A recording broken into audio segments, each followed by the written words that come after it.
Well, if you're considering these treatments, then you should certainly start exploring them. As a practitioner, we find that treating patients and clients in the earlier stages of their ageing process, we get much, much better results.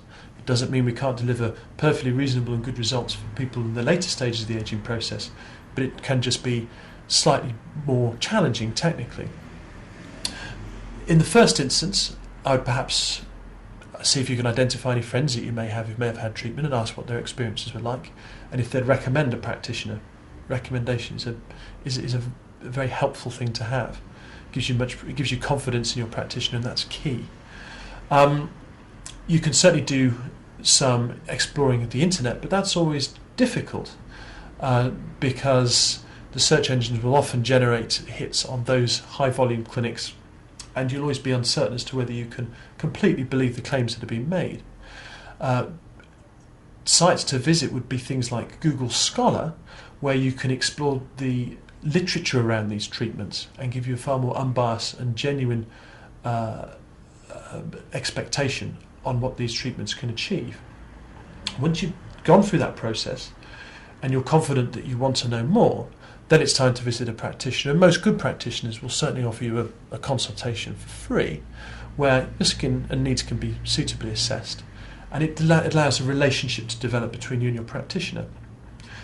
It would be like the relationship you would have with your dentist or your hairdresser. You need someone with whom you can be frank, someone who you can express dissatisfaction if you're not happy with the result, that you can go back and ensure that the result is improved and all future treatments benefit from that experience.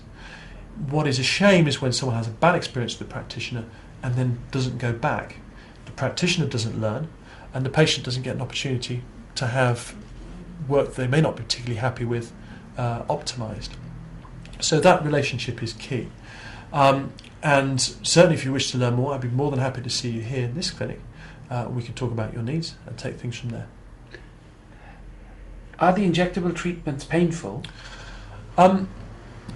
Almost certainly not.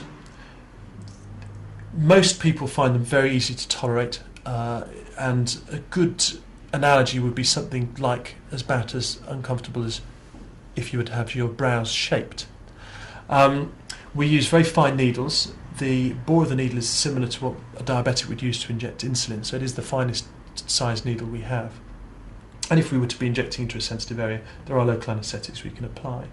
When it comes to botulinum toxins, these really are very easy to apply, and I will demonstrate that for you now with Mitra as we inject her brow.